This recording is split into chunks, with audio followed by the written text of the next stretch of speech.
지난 한 주 동안은 참 무더니 더웠던 것 같습니다. 그런 무더위 속에서 좀 속 시원한 뉴스가 있었으면 좋겠다라고 생각했는데, 그렇게 속 시원한 뉴스는 별로 없고 충격적인 뉴스만 한 두 가지 정도가 전해진 것 같아요. 하나는 아버지가 사제총으로 아들을 쏘아서 죽였다는 뉴스죠. 정말 충격적입니다. 어떻게 아버지가 아들을 총으로 쏘아서 죽입니까? 그리고 또 한 가지는 지난 23일 날 전라남도 나주의 벽돌 공장에서 있었던 일이에요. 벽돌 공장에 스리랑카 노동자가 와서 일을 하고 있었던 것 같습니다. 그런데 내국인 중에서 상급자들이 그 스리랑카 노동자가 일하는 것이 크게 마음에 안 들었던가 봐요.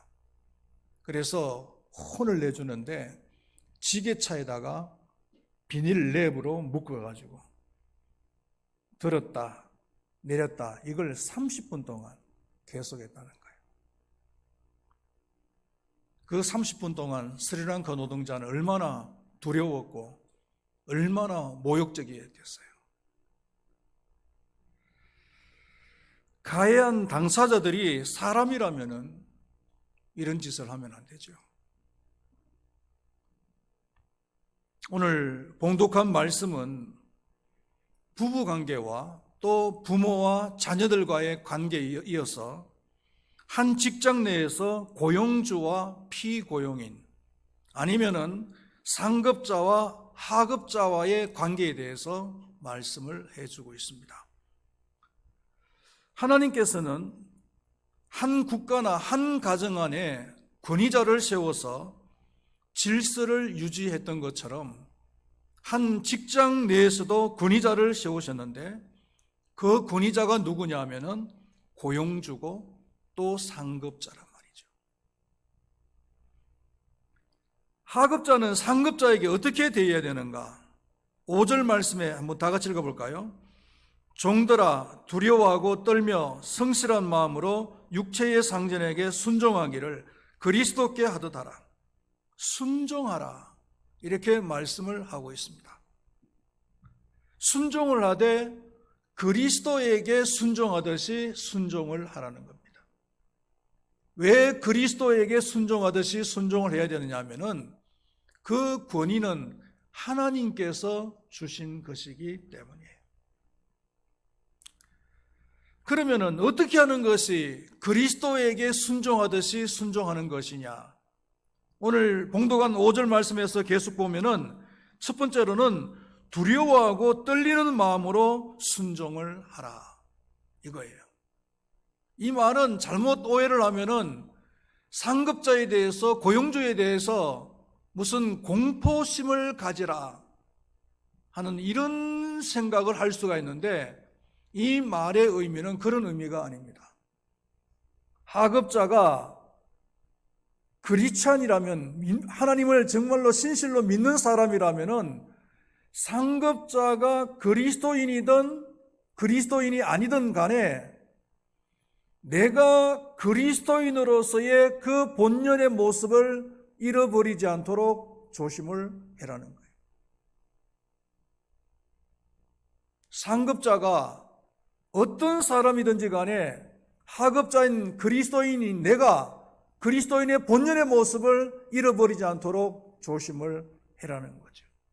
다른 말로 하면은 상급자에 대해서 존중하는 자세, 존중하는 마음을 가져라 이런 뜻이에요.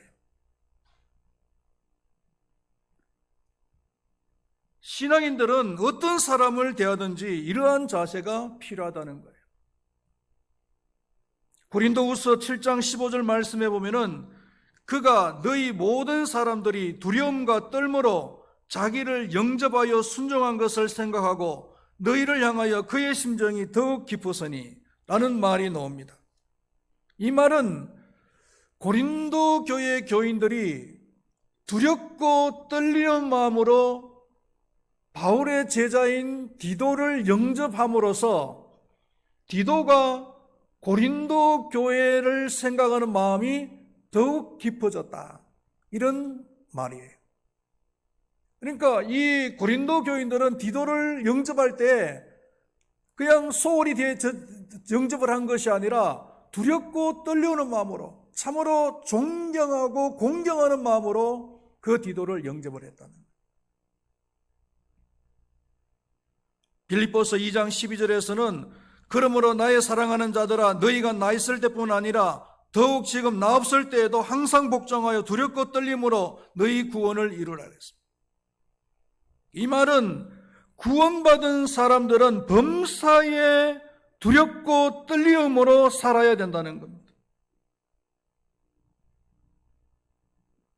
어떤 사람을 대하든지 간에 그 사람을 대하는 태도에서 그 사람이 그리스도인이라는 것이 나타나야 된다.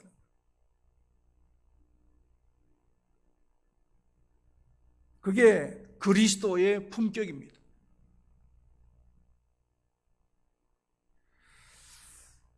그리고 또 한 가지, 하급자가 상급자에게 아니면 피고용인이 고용인에게 대해야 될 태도가 뭐냐면은 성실한 마음으로 대해야 된다는 거예요. 6절에서 7절 말씀을 한번 읽어보겠습니다. 눈가림만 하여 사람을 기쁘게 하는 자처럼 하지 말고 그리스도의 종들처럼 마음으로 하나님의 뜻을 행하고 기쁜 마음으로 섬기기를 주께 하듯 하고 사람들에게 하듯 하지 말라. 이 세상 사람들은 고용인을 대할 때 아니면 상급자를 대할 때에 자신의 이익을 위한 속셈으로 계산으로 대합니다. 그래서 자기의 어떤 유익을 위한 것이라면은 적당하게 눈속임수를 쓸 수도 있어요. 이는 성실한 태도가 아닙니다. 간혹가다가 교회 안에서도 보면 이런 사람들이 있는 것 같아요. 사람들이 볼 때는 열심히 일을 하는 것 같아요. 아니면 목사가 볼 때는 열심히 일을 하는 것 같은데 사람들이 안 보면은 일을 하지 않는 사람. 아니면은 눈에 잘 띄는 일은 열심히 하는 것 같은데 눈에 잘 띄지 않는 일에 대해서는 열심히 하지 않는. 기도를 해도 사람들이 많이 있을 때는 열심히 기도하는 것처럼 하는데 사람이 없으면 기도를 안 해요. 눈에 잘 띄는 사람들이 보이는 곳에 사역은 열심히 잘하는데 교회 청소처럼 눈에 보이지 않는, 눈에 띄지 않는 그런 일들에 대해서는 별로 성실하게 하지 않아요.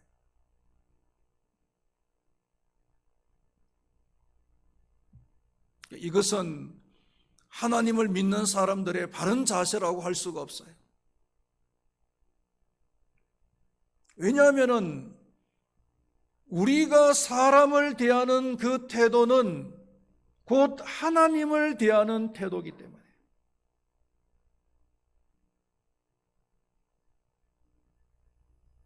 사람의 눈은 속일 수 있어도 하나님의 눈은 속일 수가 없잖아요. 하나님께서는 불꽃 같은 눈으로 우리의 말과 행동을 갖다가 지켜보고 계세요. 그러니까 하나님을 속일 수가 없어요. 사람은 속일 수 있어도 하나님은 속일 수가 없다는 거예요. 사도행전에 나오는 아나니아와 삽비라, 사람의 눈을 속이고 하나님의 눈을 속여서 교회 안에서 사람들에게 인정을 받으려고 했지만은 하나님의 눈은 속일 수가 없었어요. 실패로 돌아갔잖아요. 성실하지 못한 태도예요. 성실이라는 것은 다른 사람이 보든 보지 않든 간에 한결같은 것이 그게 성실이에요. 이 성실은 예수님을 믿는 사람의 시그니처가 되어야 됩니다.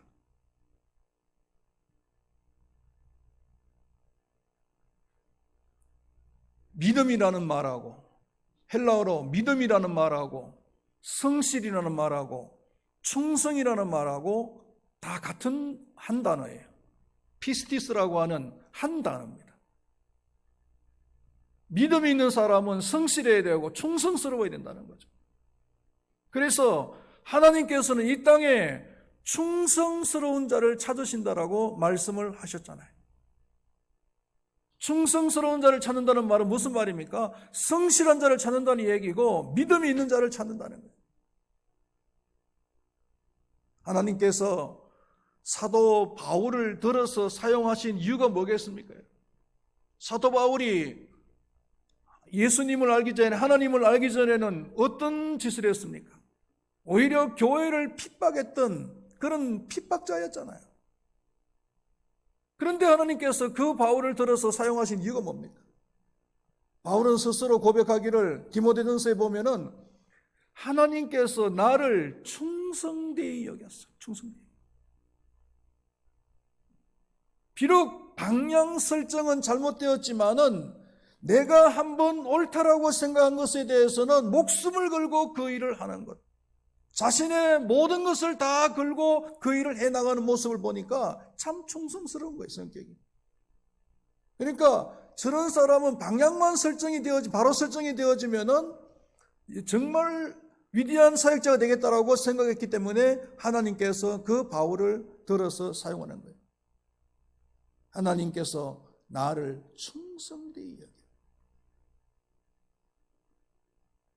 사랑하시는 우리 큰바위교회 모든 성도님들은 교회 안에서나 아니면 직장에서나 어디에서나 하나님께서 나에게 맡겨주신 그 일들을 감당할 때 충성스럽게 사람들이 보나 안 보나 한결같이 그 일을 감당할 수 있는 그런 성도님들이 될 수 있기를 축원드리겠습니다. 그래서 사람들에게 정말 그 모습을 통해서 그리스도인이라는 것을 시그니처로 나타낼 수 있는 그런 성도님들이 다 될 수 있기를 축원드리겠습니다. 그 다음에 상급자들은 하급자들을 어떻게 대해야 되는가라는 것입니다. 첫 번째로는 이와 같이 하라, 이렇게 이야기를 하고 있습니다. 이와 같이 하라. 이 말은 하급자들이 상급자들에게 대할 때 죽게 하듯 하듯이 상급자들도 하급자들을 대할 때 죽게 하듯이 해야 된다는 겁니다. 하나님은 마냥 상급자 편만은 아니라는 거예요. 지난주에 우리 사회에 또 중요한 이슈가 한 가지 있었죠. 그건 뭐냐면은 보좌관 갑질 논란이었어요. 여성가족부 장관 지명 후보자가 그동안 그 보좌관들에게 행했던 그 갑질, 음식 쓰레기를 갖다가 치우도록 만들고, 세면대 고장 난 것은 또 고치라고 그러고, 그것뿐만 아니고 갑질했던 그 내용들이 많이 드러났어요. 그러니까 결국은 버티지 못하고 낙마를 해버렸죠. 만약에 그동안에 그 지명 후보자가 자신의 그 보좌관들에게 죽게 하듯이 했다면 얼마나 좋았을까요?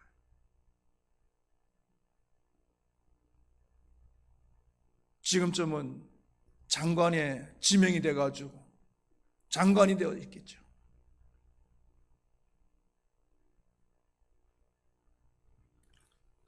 어떤 공동체 안에서도 힘없고 돈 없는 사람에 대해서 함부로 대하면 안 돼요. 교회 공동체 안에서도 마찬가지. 야고보서에서 그렇게 말을 하고 있잖아요. 교회 안에 힘없고 가난한 사람이 들어오면은 여기 앉든지 저기 앉든지 마음대로 하라고 그렇게 소홀히 대하면서 좀 돈 있어 보이고 힘 있어 보이는 사람이 교회 안에 들어오면은 친절하게 자리까지 안내를 하는 그런 태도를 보이면 안 된다. 교회 안에서는 돈이 없어 보이고 힘이 없어 보이는 사람일수록 더 친절히 베풀어야 된다는 거죠.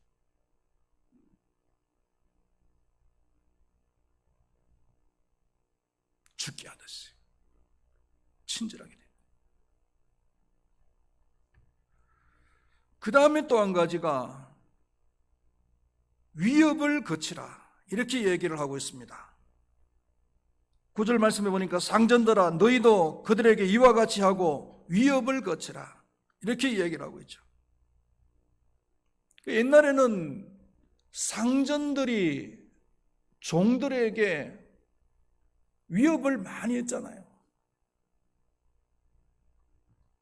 로마 시대의 그 노예 제도나 아니면은 미국의 남북 전쟁 시기에 있었던 그 노예 제도 하에서 그 주인들은 종들을 얼마나 위협하고 협박을 했습니까? 말 안 들으면은 그냥 때리고 죽이기도 하고.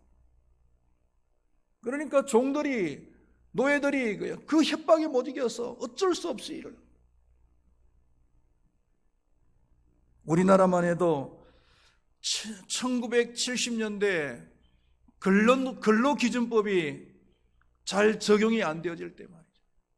그때는 고용주나 그 상급자가 왕이었어요. 그 하급자는 상급자가 시키면 시킨 대로 할 수밖에 없어요. 야근하라 그러면은 피곤해도 야근해야 돼. 꾸벅꾸벅 졸면서 야근해야 돼. 그래서 그 전태일 같은 사람이 나왔잖아요. 청계천에서 일을 해보니까 근로기준법이 분명히 있음에도 불구하고 하나도 안 지켜지는 거예요. 그러니까 근로기준법에다가 기름을 부어가지고, 자신의 몸에도 기름을 부어가지고 그 근로기준법은 죽었다 하면서 불을 붙여서 같이 그냥 불에 타 죽어버려요.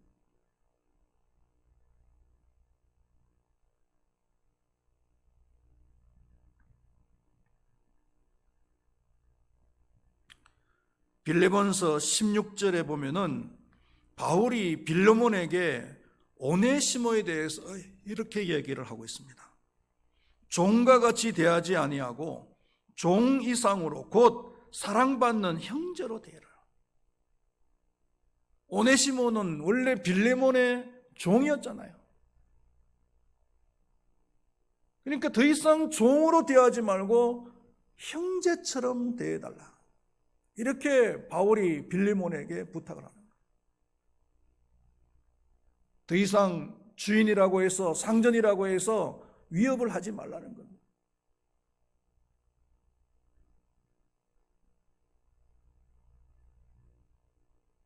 그러면 왜 이렇게 해야 되는가라는 것입니다. 9절 하반절에 보니까 하늘에 계신 하나님이 사람의 중심을 보시기 때문이다, 이렇게 얘기를 하고 있어요. 이는 그들과 너희의 상전이 하늘에 계시고 그에게는 사람을 외모로 취하는 일이 없는 줄 너희가 알미라, 이렇게 이야기를 하고 있습니다. 하나님이 하늘에 계신다는 겁니다. 여기서 하늘이라는 것은 하나님의 계시는 곳, 다시 말하면 편재성을 얘기하는 거죠. 하나님은 어디나 계시는 분이세요. 하늘 높은 곳에서도 계시고 저 바다 끝에도 계시는 분이시고 우리의 마음 가운데서도 계시는 분이십니다. 그렇기 때문에 우리의 마음을 다 보시고 우리의 마음을 다 아신단 말이에요. 그래서 오늘 주신 이 말씀대로 상급자나 하급자나 이 말씀대로 지키는 자들에 대해서는 하나님께서 반드시 상을 주신다라고 말씀을 하고 있습니다. 8절 말씀을 우리 다 같이 읽어볼까요? 이는 각 사람이 무슨 선을 행하든지 종이나 자유인이나 주께로부터 그대로 받을 줄을 알미라. 무슨 선을 행하든지 간에 그대로 받는다, 이렇게 얘기를 하고 있죠. 지난주에 예를 들었던 김성규 그 법무부 장관 그 가족 이야기, 아니면은 우리 교회가 한번 방문을 했었던 김제 기역자 교회 있잖아요. 금산교회 그 조덕삼 장로 가정 얘기. 자기 집에 하인이에요. 하인을 갖다가 공부를 시켜서 목사로 만들고, 그것도 모자라서 자기가 장로로 섬기고 있는 그 교회의 담임 목사로 천명을 했어요. 그리고 그 담임 목사님을 섬긴 거예요. 그리고 총회장까지 되도록 섬겼어요. 하인인데 하인으로 대한 거 아니에요. 죽게 대하듯이 대했던 거예요. 그러니까 하나님께서 그 가정에 복을 주시는데 그 지역에서 급으로 살 수 있도록 해주시고, 그 후손들이 장관들이 노게 해주고, 국회의원들이 노게 해주고, 대사가 노게 해주고,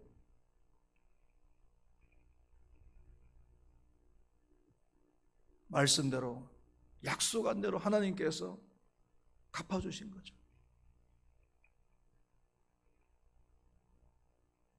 우리는 절대로 이것을 무시하면 안 됩니다. 하나님께서 다 보신다, 다 아신다, 그리고 하나님께서 갚아주신다 라는 것을 우리는 믿어야 될 줄로 믿습니다. 그 말씀을 붙드시고 오늘 주신 그 말씀을 교회 안에서나 직장에서나 어느 공동체 안에서든지 간에 잘 지켜나갈 수 있는 우리 금바교회 모든 성도님들이 될 수 있기를 바라겠습니다. 하나님을 믿는 사람들은 사람과의 관계에서도 그 진실성이 드러나야 됩니다. 특히 직장 내에서 신앙인의 성숙한 모습이 나타나야 됩니다. 피고용인은 눈속임수로 일을 하지 말고 죽게 하듯이 성실히 해야 됩니다. 그리고 고용주는 피고용인에 대해서 위협을 하지 말고 역시 죽게 하듯이 해야 됩니다. 그것이 고용인에게 주신 하나님의 권위인 줄로 믿습니다. 모든 성도님들이 우리 교회 안에서뿐만 아니라 어떤 공동체 안에서든지 간에 이 원리를 잘 지켜서 그리스도인으로서의 본연의 모습을 잘 나타내고 인정받는 그런 성도님들이 다 될 수 있기를 축원드리겠습니다. 기도하겠습니다. 하나님 아버지,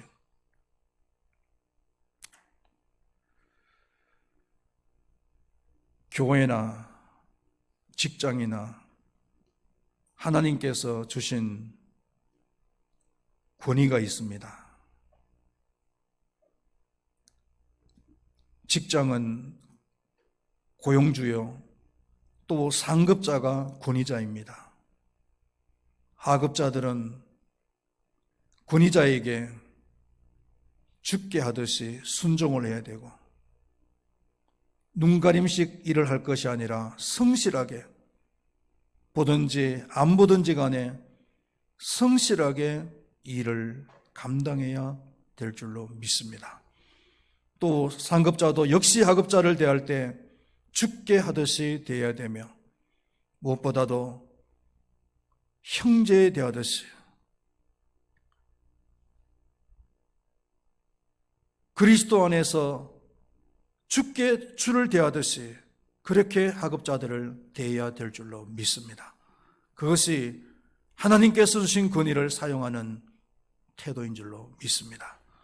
어떤 공동체 안에서든지 간에 이 원리를 잘 적용해서 실천할 수 있는 우리 모두가 되게 하여 주시옵소서. 그래서 진정한 그리스도인으로서의 시그니처를 나타내며 본연의 모습을 나타내면서 인정받고 존중받는 우리 모두가 되게 하여 주시옵소서. 감사합니다. 예수님의 이름으로 기도드리옵나이다. 아멘.